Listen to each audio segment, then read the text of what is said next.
أعوذ بالله من الشيطان الرجيم. بسم الله الرحمن الرحيم.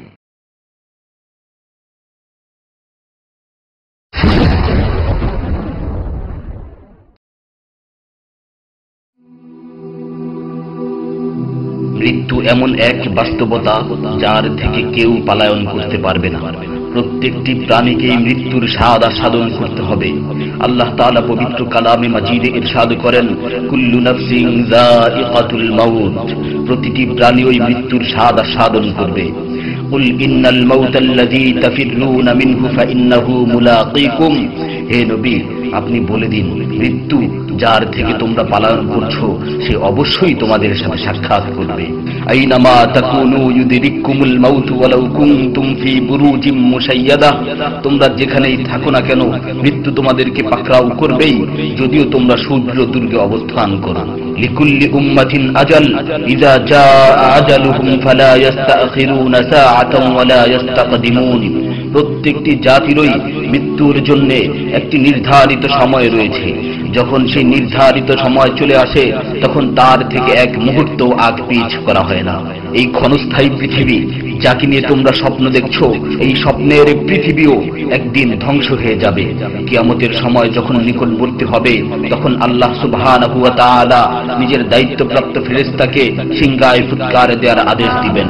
অতঃপর ফেরেশতা সিংহায় ফুঁক দিবেন, ফলে পৃথিবী ও পাহাড় সমূহ উত্তোলিত হবে, চূর্ণ বিচূর্ণ হয়ে যাবে, আকাশ ফেটে টুকরো টুকরো হয়ে যাবে এবং নক্ষত্র সমূহ ঝরে পড়বে, সূর্য তার কিরণ হারিয়ে ফেলবে, সমুদ্রকে উত্তাল করে তোলা হবে। সেদিন কিয়ামতের ভূমিকম্প ও কিয়ামতের ভয়াবহ অবস্থা দেখে সকলেই মৃত্যুবরণ করবে।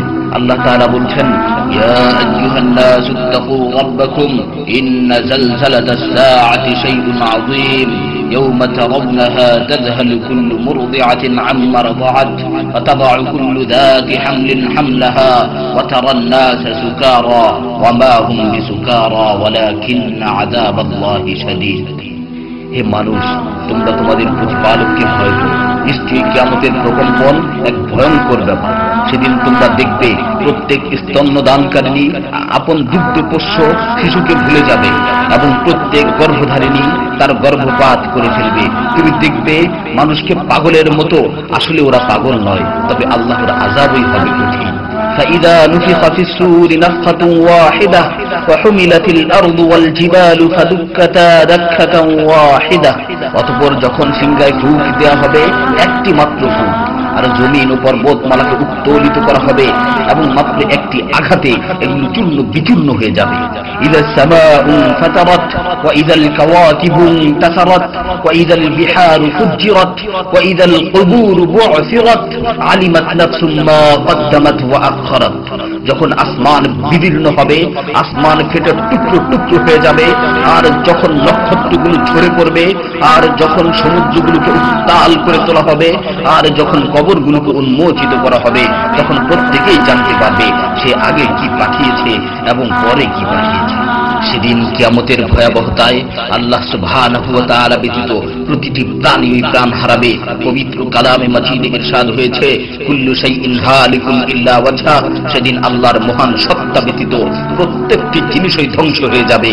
কুল্লু মান আলাইহা ফান ওয়া ইয়াবকা ওয়াজহু রাব্বিকা যুল জালালি ওয়াল ইকরাম, সেদিন জমিনের উপর যা কিছু রয়েছে সবই ধ্বংস হয়ে যাবে, আর শুধুমাত্র মহামহিম ও মহানুভব আল্লাহ সুবহানাহু ওয়া তাআলাই বাকি থাকবেন। তাফসীরে ইবনে কাসীরে বর্ণিত হয়েছে, যখন ইসরাফিল আলাইহিস সালাতু ওয়াস সালাম সিংহায় ফুৎকার দিবেন তখন সকলেই মরে যাবে। মালাকুল মাউত মৃত্যুর ফেরেশতা এসে আল্লাহ তাআলাকে বলবে, হে আল্লাহ, সকলেই মরে গেছে। তিনি জিজ্ঞেস করবেন, অবশিষ্ট কে আছে? উত্তর দিবে, হে আমার রব, আপনি, আর আপনি তো হলেন চিরঞ্জীব। এছাড়াও বাকি রয়েছে জিবরাইল, মিকাইল ও আরশ বহনকারী ফেরেশতাগণ।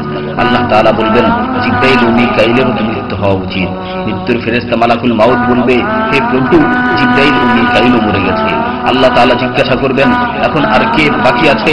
সে বলবে, এখন আমি বাকি আছি ও আরশ বহনকারী ফেরেশতাগণ বাকি আছে। তখন আল্লাহ তাআলা বলবেন, আরশ বহনকারীদেরকেও মরতে হবে, তারাও মরে যাবে।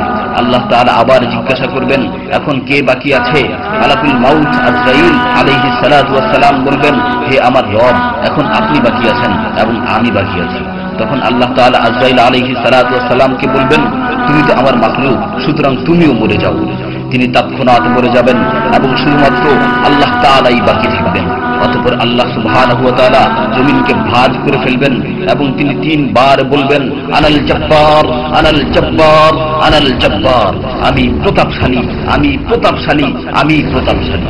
অতঃপর তিনি 3 বার জিজ্ঞাসা করবেন, লিমানিল মুলকুল ইয়াউম, লিমানিল মুলকুল ইয়াউম, লিমানিল মুলকুল ইয়াউম, আজকের রাজত্ব কার, আজকের সার্বভৌমত্ব কার, আজকের আধিপত্য কার? জবাব দেওয়ার মতো কেউই থাকবে না। তিনি আবার উত্তর দিবেন, লিল্লাহিল ওয়াহিদিল কাহ্হার, আজকের রাজত্ব, আজকের সার্বভৌমত্ব, আজকের আধিপত্য পরাক্রমশালী একমাত্র আল্লাহ। ইবনে ওমর রাদিয়াল্লাহু তাআলা আনহু হতে বর্ণিত অপর এক হাদিসে ইরশাদ হয়েছে, কিয়ামতের দিন আল্লাহ সুবহানাহু ওয়া তাআলা আসমান জমিনকে ভাঁজ করে নিজ হাতে গুটিয়ে নেবেন। অতঃপর বলবেন, আনাল মালিক, আনাল জব্বার, আনাল মুতাকাব্বির, আমি বাদশাহ, আমি প্রতাপশালী, আমি অহংকারী।